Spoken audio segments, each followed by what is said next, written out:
안녕하십니까. 오늘은 요한복음 제23강을 공부합니다. 요한복음 23강은 요한복음 8장 31절에서 59절까지입니다. 요절은 31절, 32절입니다. 제가 읽겠습니다.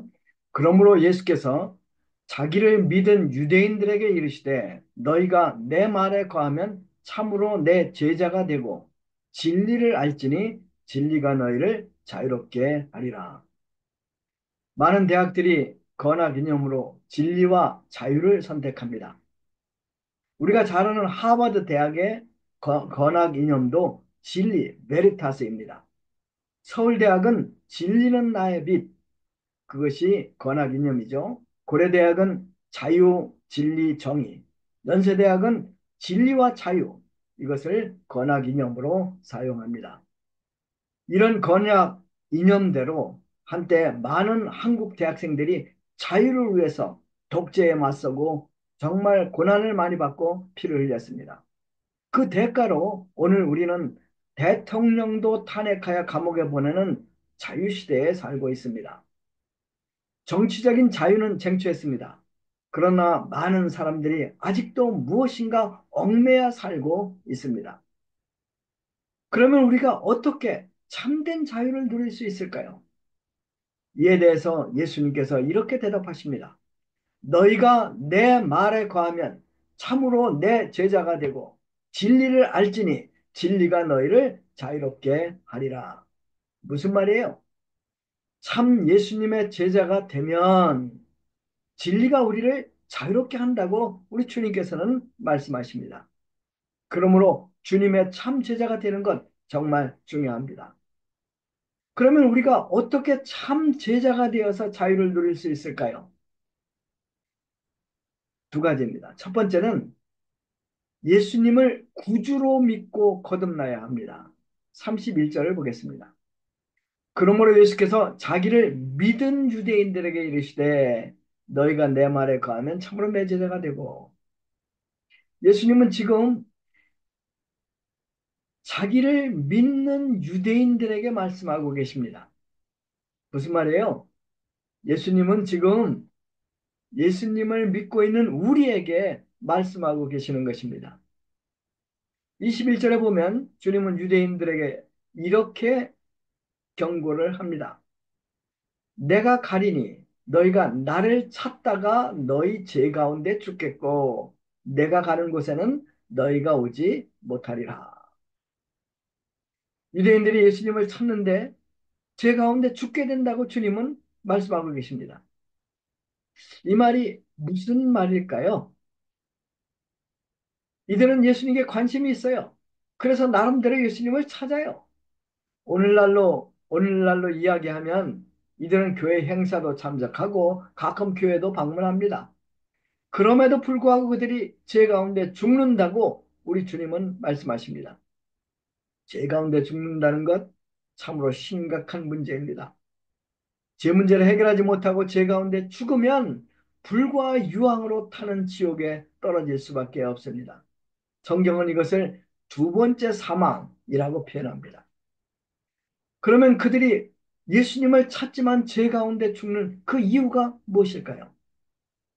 그것은 이들이 예수님을 찾기는 찾는데 인간의 죄 문제를 해결하러 오신 구주로 찾지 않기 때문입니다.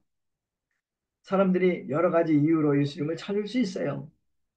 예수님께서 오병이어로 5천 명을 배불리 먹이시자 무리들은 예수님을 경제 문제, 빵 문제를 해결해 주는 메시아로 찾았습니다.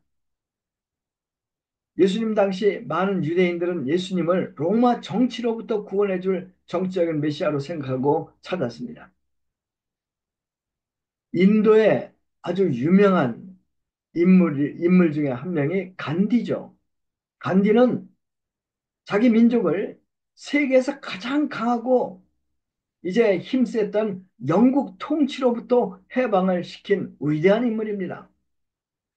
그런데 그분은 평생 산상수훈을 좋아했어요. 그리고 예수님을 본받아 살고자 합니다. 그러나 예수님을 구주로 믿기는 거부합니다. 그의 자서전에서 간디는 이렇게 말을 합니다. 예수가 인간의 몸을 입고 세상에 오신 하나님의 독생자라든가 주님을 믿기만 하면 영원한 생명을 얻게 된다는 이야기는 나는 믿을 수 없습니다. 나의 이성은 아직 예수가 자신의 죽음과 피로 세상지를 대속했다는 말을 곧이곧대로 믿을 준비를 갖추지 못했습니다. 결국 간디는 질 문제를 해결하지 못하고 죄 가운데 죽고 맙니다. 예수님이 이 땅에 오신 근본 목적, 죄 문제를 해결하러 오신 것입니다. 세례 요한은 예수님을 가리켜 보라 세상지를 지고 가는 하나님의 어린 양이로다. 24절에서 주님은 이런 말씀을 하세요. 너희가 만일 내가 그인 줄 믿지 아니하면 너희 죄 가운데 죽으리라. 너희가 만일 내가 그인 줄 믿지 아니하면 너희 죄 가운데 죽으리라.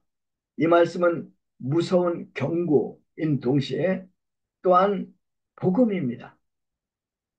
예수님을 세상적으로 지고 가는 구주로 믿으면 그 사람이 무슨 죄를 지었든지 죄 사함을 받습니다.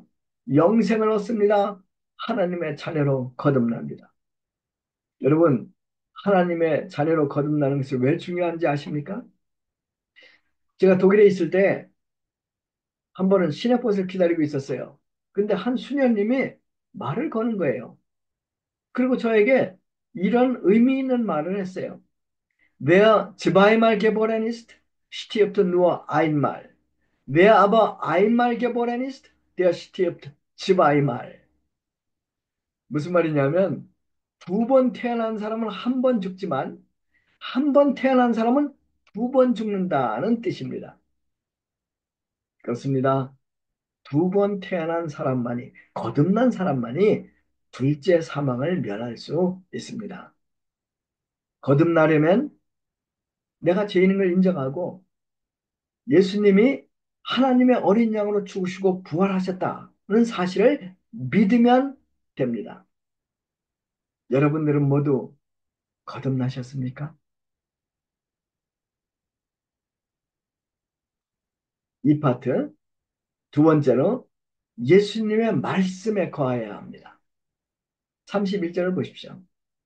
그러므로 예수께서 자기를 믿은 유대인들에게 이르시되 너희가 내 말에 거하면 참으로 내 제자가 되고 예수님은 자기를 믿는 자들에게 계속해서 힘써야 할 일, 그것은 당신의 말씀에 거하는 것이다 라고 말씀하십니다. 거한다. 무슨 뜻일까요? 독일어 성경에 거한다. 이 말은 블라이벤이라는 단어를 썼어요. 킹 제임스 버전, 이 영어 성경에 보면 거한다. 이것을 abide in. 무슨 말이냐면 그 안에 집을 짓고 그 안에서 산다라는 뜻이죠. NIV 버전 영어 성경을 보면 hold to를 썼어요. 단단히 붙잡는다. 이런 뜻이죠. 저희 가족은 4년 전에는 독일 슈투트가르트에 있는 집에 거했어요. 그런데 지금은 이제 중앙동 9길 중앙연립 108호에 지금 거하고 있습니다. 거한다? 이 말은 그 안에서 산다 이런 뜻이죠. 말씀에 거한다는 말은 말씀 안에 산다는 말입니다. 요한복음 15장 5절에 보면 예수님 안에 거한다는 것을 포도나무 가지가 포도나무에 붙어 영양을 공급받아 사는 것으로 설명을 합니다. 즉 예수님 말씀 안에 거한다는 것은 예수님 말씀 안에 집을 짓고 그 안에서 사는 것을 말합니다. 예수님 말씀을 먹고 피와 살이 되어서 그 말씀이 주는 힘으로 사는 것을 말합니다. 예수님을 믿으면 하나님의 자녀로 거듭납니다. 그런데 중요한 것은 이 거듭난 사람이 자라나야 한다는 것입니다. 갓난아이들 보십시오. 갓난아이들의 성장 속도 무섭습니다. 매일매일 달라집니다. 1년 안에 몸무게가 3kg에서 10kg까지 됩니다. 3배가 넘습니다. 이제 누워만 있던 아이가 서서 걸어 다닙니다. 말도 이것저것 막 주절거립니다. 그 비결이 무엇일까요? 간단해요. 가난아이는 죽기 살기로 모유를 먹습니다. 그리고 그것을 소화합니다. 거듭난 신자는 매일 가난아이처럼 죽기 살기로 예수님의 말씀을 먹고 이 말씀을 우리 마음에 간직해야 합니다. 예수님의 말씀을 사랑하고 예수님 말씀에 거할 때 우리는 성장합니다. 예수님은 우리가 주님의 말씀에 거할 때 오는 엄청난 축복이 무엇인가를 간단하게 설명하십니다. 세 번째 파트, 말씀 안에 거하는 자들에게 임하는 축복. 첫 번째 축복은 예수님의 참 제자가 되는 것입니다. 그렇습니다. 예수님 말씀 안에 거하면 우리는 예수님의 참 제자가 됩니다. 제자는 스승의 모든 것을 배우는 자들입니다. 스승의 학문뿐이 아니라 스승의 인격, 스승의 사상, 스승님의 글씨와 목소리, 제스처까지 배웁니다. 우리가 예수님의 참 제자가 된다는 것은 예수님의 전 인격을 본받는 자가 된다는 말이죠. 다시 말하면 예수님의 형상을 본받는 참된 크리스찬이 된다는 말입니다. 이것은 정말 우리가 원하는 것입니다. 우리가 예수님의 말씀을 붙들고 그 말씀대로 살고자 했을 때 그 말씀을 우리 마음에 새길 때 우리는 작은 예수가 됩니다. 우리가 어디를 가든지 예수님의 향기를 풍기는 아름다운 인생을 살게 됩니다. 내적으로, 외적으로 많은 열매를 맺게 됩니다. 참제자라는 표현은 예수님의 제자 중에 가짜 제자도 있다는 말이 아닙니까? 정말 세상에는 날라리 신자들, 가짜 신자들이 너무나 많습니다. 이들은 하나님의 영광, 예수님의 기쁨보다 세상의 영광, 자기들의 기쁨을 추구하며 삽니다. 사람들 앞에서 사람들의 인기를 구하며 삽니다. 이 땅에 소망을 두고 삽니다. 이런 사람들, 어리석은 사람들입니다. 왜냐하면 이들은 주님의 참제자로서 누리는 풍성한 축복을 알지 못하기 때문입니다. 또한 이런 사람들은 영원한 주님의 구속 역사에 귀하게 쓰임받을 수가 없습니다.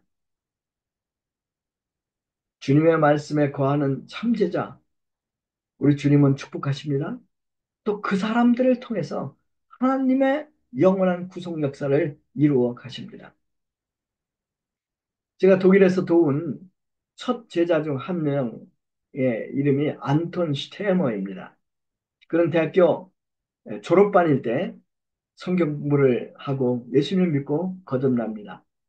로마서 4장 18절을 인생 요절로 잡고 늘 말씀을 사랑하고 말씀에 순종하는 주님의 제자의 삶을 삽니다. 슈투트가르트에서 쾰른이라는 도시로 이사간 후에도 주님을 충성스럽게 따르고 주님께 순종하며 살았습니다. 60세가 됩니다. 생일잔치를 슈투트가르트 저희 교회에서 하고 싶다고 해서 우리 주일 예배를 한갑잔치 예배로 드려줍니다. 안토니 키운 토마스 목자 가정을 비롯해서 50명 이상이 이제 예배에 참석해서 예배실 밖에도 사람들이 서서 예배를 드려야 했습니다. 안토는 신앙 간증에서 자기를 구원하고 하나님 역, 역사에 쓰시는 하나님께 크게 감사했습니다. 지금도 쾰른 자기 집에서 창세기 말씀, 요한복음, 마가복음 이런 말씀으로 성경 공부를 하면서 제자들을 양성하고 있다고 간증을 했습니다. 그의 큰아들 마르쿠스는 하나님의 종이 되어서 미국에서 사역하고 있습니다. 예수님의 말씀에 순종하는 참제자를 우리 주님은 구속 역사에 귀하게 쓰십니다. 사도 바울 많은 고난과 핍박을 받았죠. 그럼에도 불구하고 주님의 부르심을 쫓아 끝까지 주님을 본받는 참제자로 살았습니다. 고린도전서 11장 1절에서 그는 자기 제자들에게 이렇게 말을 합니다. 내가 그리스도를 본받는 것 같이 본받는 자가 된 것 같이 너희는 나를 본받는 자가 되라. 정말 예수님의 형상을 닮은 자만이 할 수 있는 말입니다.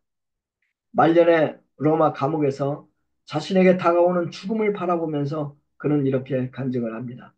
내가 선한 싸움을 싸우고 나의 달려갈 길을 마치고 믿음을 지켰으니 이제 후로는 나를 위하여 의의 면류관이 예비되었으므로 주 곧 의로우신 재판장이 그날에 내게 주실 것이니 내게만 아니라 주의 나타나심을 사모하는 모든 자에게니라. 디모데후서 4장 7절 8절이죠.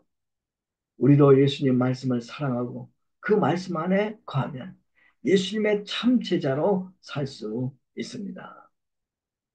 이제 두 번째 축복은 진리를 알게 된다는 것입니다. 여러분, 진리가 무엇인지 아십니까? 김진호 목사님이 32살 때 계명대학교 철학과를 수석으로 졸업 맞습니다. 그리고 이제 실력이 좋으니까 조교로 발탁이 되었어요. 신입생 교양 철학 강의에 들어가서 이제 이 학생들을 가르칩니다. 이제 한참 강의를 하고 있는데 영문과 신입생 자매 한 명이 손을 들고 이제 질문하다. 교수님, 질문 있습니다. 그래서 무엇입니까? 이렇게 물었더니 이렇게 질문했어요. 교수님, 진리가 무엇입니까? 김민호 목사님은 철학자 칸트의 순수 이성 비판이라는 책에서 그의 주장을 인용하면서 이렇게 설명해요. 진리라고 하는 것은 내 머릿속에 있는 책상과 지금 여기 있는 책상이 일치했을 때 그것이 진리입니다. 라고 대답해요. 그러자 그 학생이 다시 묻습니다. 그것이 진리인 것이 나와 무슨 상관이 있습니까? 그런 진리 말고요. 내가 정말로 목숨을 걸 수 있는, 아니, 이것이 아니면 안 된다는 그런 진리를 알고 싶습니다. 김진홍 조교는 이제 솔직히 이렇게 대답해요. 사실 저도 그런 진리를 찾고 있는 중입니다. 그러자 그 학생이 말을 합니다. 교수님은 철학은 진리를 추구하고 발견하는 학문이다라고 하셨습니다. 그런데 그 진리를 모르시면서 어떻게 우리에게 진리를 가르치겠습니까? 그만 수업 종강합시다. 김정은 목사님 충격을 받아요. 그래서 그 이튿날 조교 자리를 사표를 내요. 그리고 진짜 진리를 찾아서 아이스케키 장사를 하면서 전국을 2년 동안 이제 돌아다녀요. 그런데 어떻게 진리를 발견했을까요? 홍응표라는 선배와 성경 공부를 하게 돼요. 그리고 에베소서 1장 7절 우리는 그리스도 안에서 그의 은혜의 풍성함을 따라 그의 피로 말미암아 속량 곧 제삼을 받았느니라 이 말씀을 영접하고 진리를 발견합니다. 이 영과 여학생이 말한 대로 진리가 나와 무슨 상관이 있습니까? 하는 질문이 우리에게도 중요합니다. 일반적으로 진리란 영은 불변하는 것입니다. 예를 들면 지구가 자전을 하면서 태양을 돌고 있다는 것 하나의 진리입니다. 그러나 이 진리가 우리에게 생명을 주지는 못하죠. 진정한 진리는 우리에게 생명을 주고 가야 할 길을 제시해야 합니다. 예수님께서는 요한복음 14장 6절에서 이렇게 말씀하시죠. 내가 곧 길이요 진리요 생명이니 나로 말지 않고는 아버지께로 올 자가 없느니라. 예수님 자신이 길이요 진리요 생명이십니다.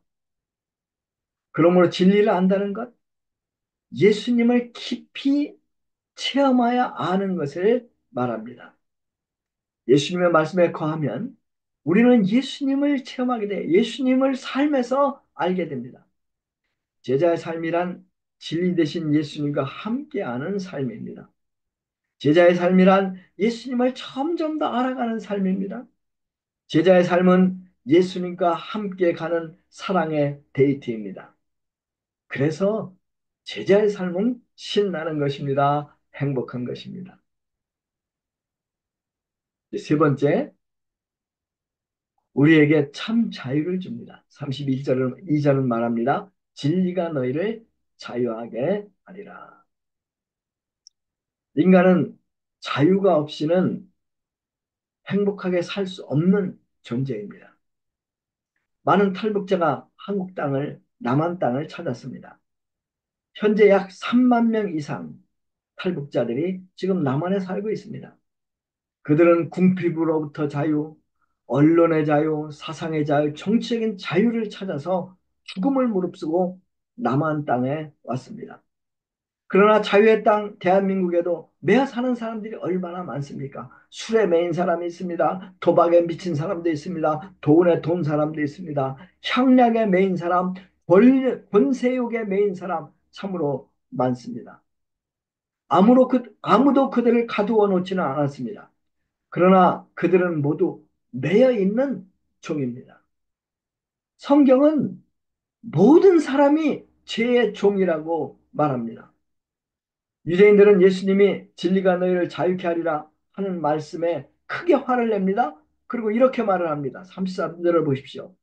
우리가 아브라함의 자손이라 남의 종이 된 적이 없거늘 어찌하여 우리가 자유케 되리라 하느냐. 이런 그들에게 예수님께서 말씀하십니다. 34절 진실로 진실로 너에게 이르노니 죄를 범하는 자마다 죄의 종이라. 예수님은 죄를 범하는 자마다 죄의 종이라고 말씀하십니다. 세상에 죄 없는 사람 한 사람도 없습니다. 죄는 사슬입니다. 죄의 삭은 죽음입니다. 죄의 종착역은 지옥입니다. 우리 인간은 죄의 속박과 죽음과 지옥을 절대 피할 수가 없습니다. 그런데 주님은 선포하십니다. 진리가 너희를 자유롭게 하리라. 36절에는 이렇게 말씀하십니다. 아들이 너희를 자유케 하면 너희가 참으로 자유하리라. 인간은 종이기 때문에, 죄의 종이기 때문에 스스로 죄와 죽음으로부터 해방할 수가 없어요. 이거 불가능해요. 종이 종을 해방할 수 없는 것이죠. 그러나 아들은 종을 자유케 할 수 있는 권세가 있습니다. 베너의 영화를 보면 이제 청지기의 딸, 이제 여종 에스더가 베너에게 와서 저 결혼하게 됐습니다. 이렇게 얘기를 해요. 그때 베너가 결혼 선물로 그녀에게 자유를 선물로 줍니다. 그리고 이 노예 팔찌를 이제 벗겨줍니다. 베너가 아들이기 때문에 에스더에게 자유를 줄 수 있었던 것이에요. 진리이신 예수님, 하나님의 아들이십니다.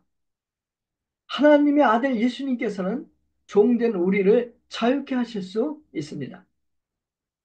38절에서 58절까지 주님께서는 하나님이 아버지시오, 자기는 하나님의 아들이심을 여러 번 강조하십니다. 38절, 나는 내 아버지에게서 본 것을 말하고 너희는 너희 아비에게서 들은 것을 행하니라. 54절, 예수께서 대답하시되 내가 내게 영광을 돌리면 내 영광이 아무것도 아니거니와 내게 영광을 돌리시는 이는 내 아버지시니 곧 너희가 너희 하나님이라고 칭하는 그이시니라. 그렇습니다. 예수님은 하나님의 아들이십니다. 이 하나님의 아들 예수 그리스도께서는 우리에게 참 자유를 주실 수 있습니다. 사랑하는 성도 여러분, 하나님의 아들 예수님이 내 안에서 나의 주인이 되시면 우리는 자유케 됩니다.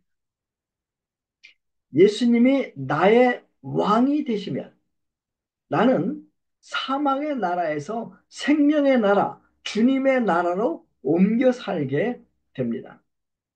그러면 주님의 은혜가 강물처럼 내 안에 흐르게 됩니다. 우리는 죄와 율법에서 자유케 됩니다. 우리는 행복하게 됩니다.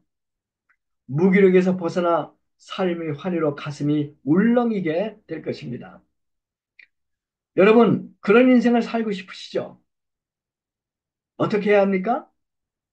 예수님을 구주로 굳게 믿으십시오. 그리고 예수님 말씀을 사랑하십시오. 예수님 말씀을 마음에 거하게 하십시오. 예수님 말씀 안에 거하십시오. 그러면 여러분들은 참 제자가 되고 진리를 알게 되고 또 그 진리가 예수님이 여러분에게 참 자유를 주실 것입니다. 아멘. 기도하겠습니다. 하나님 아버지 감사합니다. 오늘 저희들이 어떻게 참 자유를 누리며 살 수 있는가 가르쳐 주심을 감사합니다. 저희들이 주님의 말씀을 사랑하고 어찌하든지 이 말씀을 먹고 이 말씀에 거할 수 있도록 도와주십시오. 저희들을 참 제자로 만들어 주시고 저희들에게 진리를 알게 하시고 또한 이 진리를 통해서 참 자유를 누리며 사는 이런 행복한 주님의 제자가 될 수 있도록 저희들을 축복해 주십시오. 감사합니다. 예수님의 이름으로 기도했습니다. 아멘.